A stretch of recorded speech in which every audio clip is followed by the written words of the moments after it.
Hello everyone, welcome to Enviro Pioneers, where we try to simplify the concept of environmental science. In this video, we will learn about the Earth-Sun geometry and its impact on the solar insolation. As we discussed in the last video, that Earth receives solar radiation mainly in the visible and NIR range, and the amount of solar radiation reaching at the top of atmosphere is 1367 watt per meter square.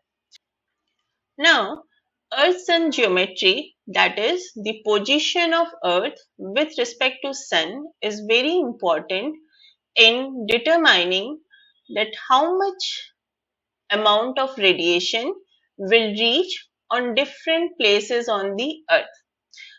So, mean distance between the Sun and the Earth is 150 million kilometer. So, the distance between Sun and Earth, that mean distance is 150 million kilometer, and this is also referred as the one astronomical unit, that is written as capital A and U. And during its revolution around the Sun, Earth is at two position जहाँ पे ये सन से एक तो close है, दूसरी जहां पे ये सन से बहुत दूर है. तो ये जो पोजीशंस हैं, इनको हम पेरिहीलियन एंड एपिहीलियन कहते हैं. सो ये टर्म मेनली ग्रीक वर्ड से डिराइव हुए हैं, जहां पे हेलियोस का मतलब सन, एपो का means far and peri means close.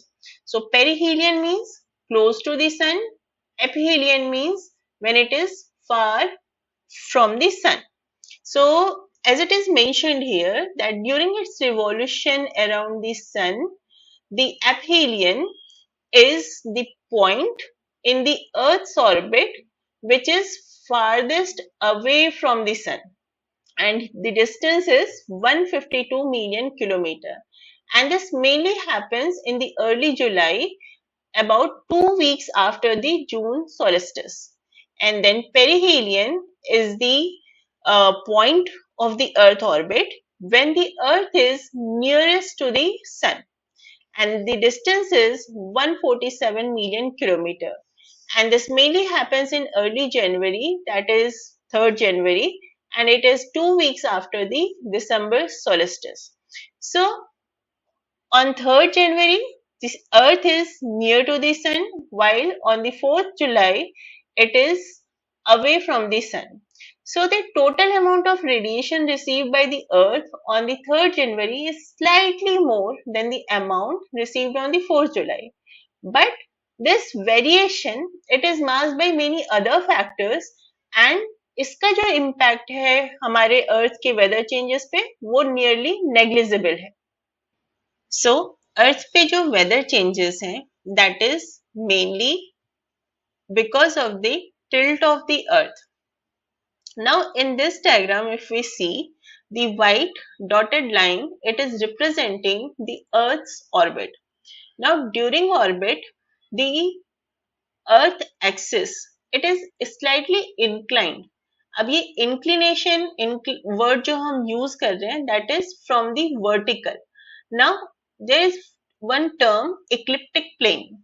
So, ecliptic plane is the two-dimensional flat surface जो इस particular orbit से intersect कर रहा है. यानी कि अगर हम इस white dotted line के along एक plane paper insert कर दें, तो that plane, that flat surface will be the ecliptic plane.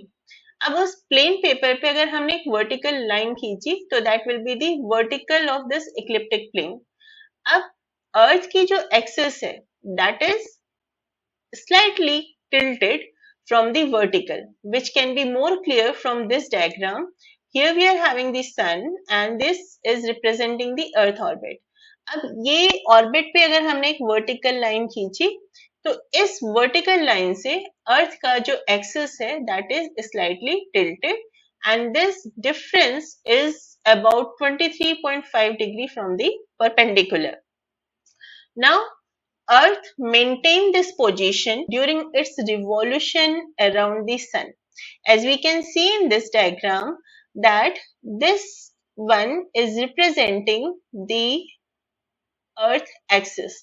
अब अर्थ किसी भी पोजीशन पे है, यहाँ पे ये जो अर्थ की एक्सिस है ये बिल्कुल चेंज नहीं हो रही, यानी कि जो नॉर्थ एंड साउथ एक्सिस है अर्थ का, that is not getting change during its revolution around the sun. But जो पोजीशन यानी अर्थ का जो पार्ट सन को फेस कर रहा है, that is getting change during its revolution. अब अगर हम यहाँ पे देखें, we are having 4 representation, 2 are equinox and 2 are solstice. Equinox is जहाँ पे equal day and night है, यानी कि पूरे पार्ट यानी अर्थ सरफेस पे will be having 12 days, 12 hours day and 12 hours night. But जब हम सोलिस्टिस की बात करते हैं तो either days will be long or days will be short।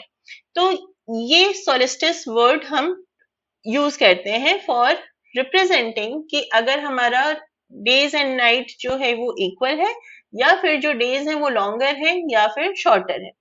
तो अब यहाँ पे अगर हम नोटिस करें कि जब 22 जून सोलिस्टिस है, यानी जून सोलिस्टिस जब हम वर्ड यूज कर रहे हैं, तो अपर पार्ट यानी कि ये जो नदर्न पार्ट है that is facing towards the sun, while when we are talking about the December solstice, this northern part is away from the sun।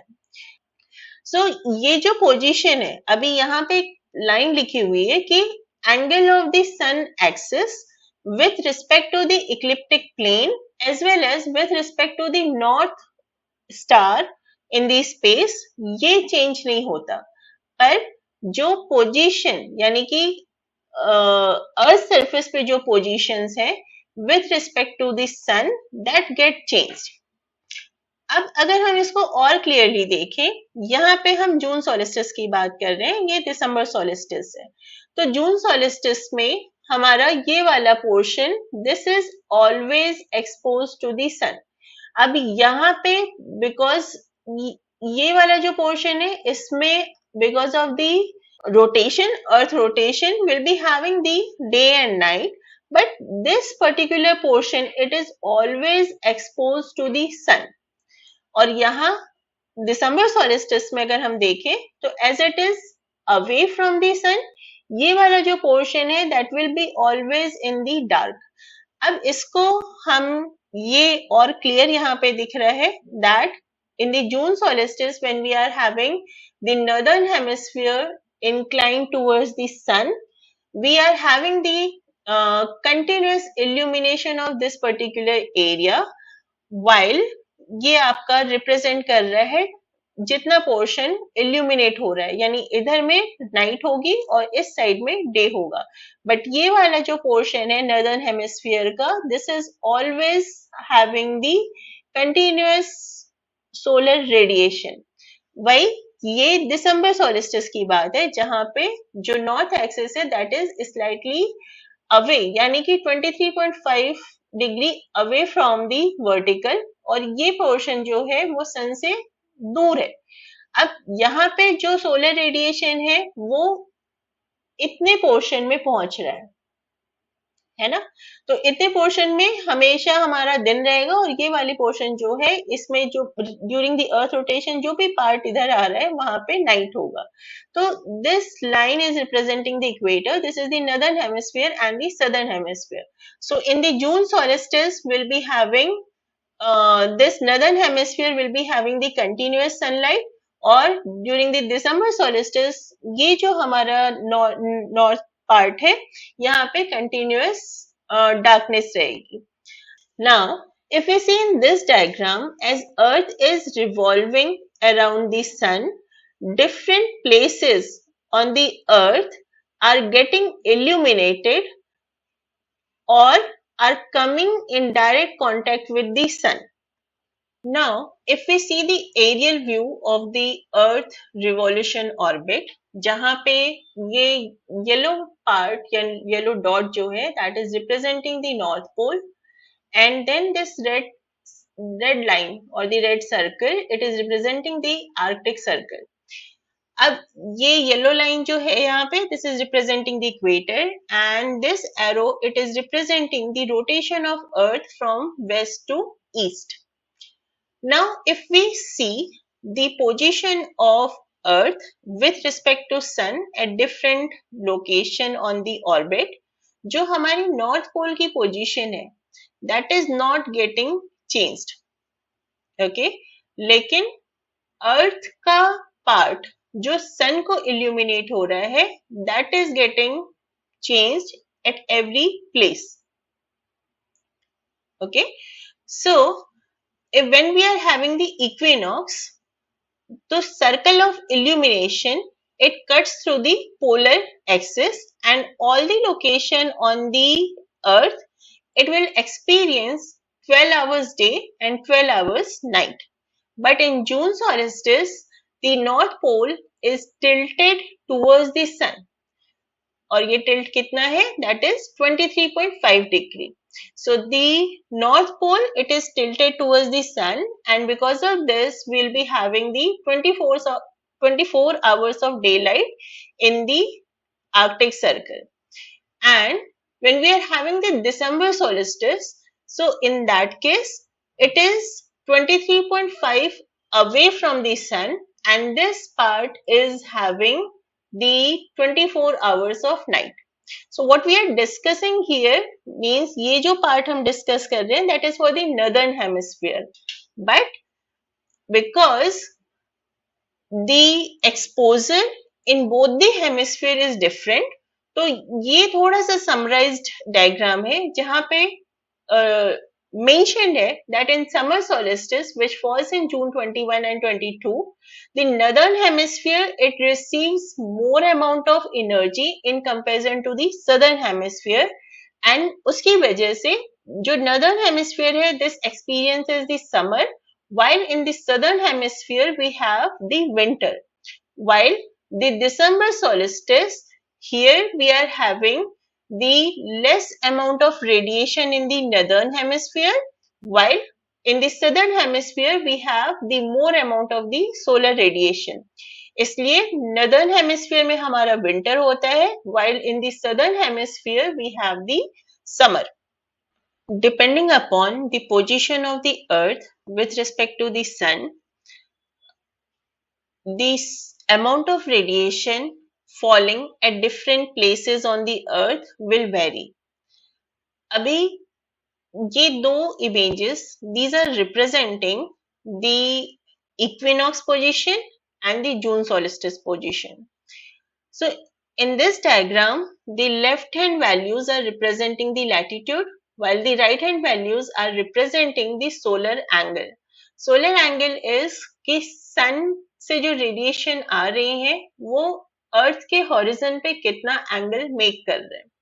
So this is 90 degree. It means here the sun rays are falling vertically on this particular surface. और जब हम equator से पोल की तरफ जा रहे हैं तो यहाँ पे हमारा जो सोलर एंगल है दैट इज गेटिंग चेंज्ड, यानी दी रेडिएशन वो बिल्कुल स्लैंट वे में हॉरिजन पे फॉल कर रहे हैं. अभी जून सॉलिस्टिस में अगर हम देखें तो लैटिट्यूड 23.5 डिग्री नॉर्थ लैटिट्यूड जो है that is the place on the earth where we are having the vertical falling of the sun rays, while at the equator it is 66.5 degree. तो इक्विनॉक्स पोजीशन में equator पे हमेशा vertical sun rays fall करेंगी, while at the June solstice 23.5 degree north will be the latitude at which sun rays vertical fall करेंगी. वही अगर हम दिसंबर solstice की बात करें तो that will be the 23.5 degree south, जो आपका लैटिट्यूड जहां पे वर्टिकल रेज फॉल करेंगे. देन अभी ये जो डिस्कस किया that is very important because depending upon whether the sun rays are falling vertically or at a slant angle, it determines that in how much area these sun rays are getting spread और कितना interaction इनका atmosphere में होगा. तो अगर raise vertically fall कर रहे हैं, तो अगर हम इस डायग्राम में देखें, ये रेड पार्ट, ये जो रेड लाइन्स हैं, these are representing in how much area the amount of radiation are being spread on the earth surface. अगर हम ये पूरे पोर्शन को इक्वल अमाउंट ऑफ लाइट से इल्यूमिनेट कर रहे हैं, तो दिस मच, ये जो पोर्शन है यहाँ पे इतना पोर्शन इल्यूमिनेट हुआ, जबकि आप यहाँ से अगर हम पोलर एरिया की तरफ मूव कर रहे हैं, तो ये पार्ट जो है वो बढ़ता जा रहा है। इसका मतलब the same amount of radiation is getting spread in the larger and larger areas. अब दूसरी इंपॉर्टेंट पार्ट क्या हुआ कि अगर ये वर्टिकली फॉल कर रहा है, तो it has to travel a shorter distance in the atmosphere, and shorter distance means less interaction in the atmosphere. अभी अगर if it is means covering a longer distance, यानी कि ये larger distance में अगर larger area में spread हो रहा है, इसका मतलब atmosphere में भी longer distance travel कर रहा है।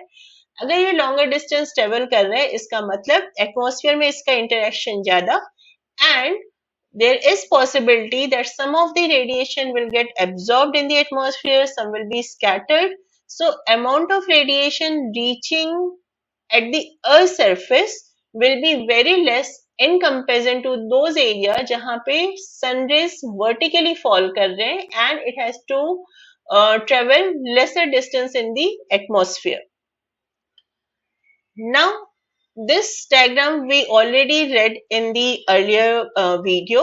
So till this part हमने यहाँ पे डिस्कस किया था कि ये जो सोलर कांस्टेंट है 1367 watt per meter square, but once it enters into the atmosphere, some of the radiation is absorbed, while some are reflected from the clouds, while some get diffused. अब ये जो earth surface पे पहुंच रहा है, ठीक है, तो यहाँ पे इसका ये रिप्रेजेंटेशन है that some of the radiation it get absorbed in the atmosphere, some get scattered depending upon the atmospheric component. कहीं पे हमारा क्लाउड हो सकता है, कहीं पे हमारे पर्टिकुलेट मैटर्स हो सकते हैं, या फिर हमारे जो गैसेस मॉलिक्यूल्स हैं, तो depending upon the component, some of the radiation will get reflected, some will be absorbed, and then some will be scattered. So depending upon the how much radiation means depending upon कि कितना atmosphere में interaction हो रहा है, the amount of radiation, actual amount of radiation that is reaching to the earth, it may vary. Now coming to the solar insolation part, so the radiation which is reaching to the earth, it is actually categorized into the beam or the direct radiation. Means the radiation which is received from the sun without having been scattered by the atmosphere, यानी जो atmosphere में कहीं पे भी ना तो absorbed हो रही है, ना scattered हो रही है, ना reflect हो रही है, तो जो radiation without scattering directly earth surface तक पहुंच रही है, that is the direct radiation or the beam radiation. Then second is the diffuse radiation, means the one which is either reflected or it is scattered from the atmospheric component. So that is the diffuse radiation. Then we have the total or the global solar radiation, means this is the sum of the direct plus diffuse radiation, and this determine the total or the global solar radiation. Now this total amount of solar radiation reaching on the earth surface per unit area per day, it is called the insolation, and this is the short form of incident solar radiation. So when we say solar insolation, this is the total amount of solar radiation per unit area per day reaching at a particular part on the earth, that is the insolation, and it is expressed in kilowatt hour per meter square per day. Okay, and then the rate at which this radiation is falling on a particular area, that is referred as the solar irradiance. So the value of solar irradiance is watt per meter square. So when we are talking about the rate, that is irradiance, and it is actually the measure of instantaneous amount of solar radiation. So that is the solar irradiance. And when we are having the cumulative average for an entire day or for an entire for a particular duration, that is the solar insolation.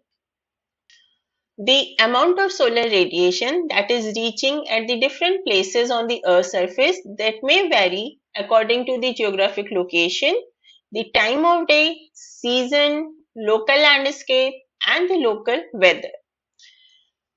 So with continuation with this, we will discuss the terrestrial radiation and the heat budget of Earth in the next video.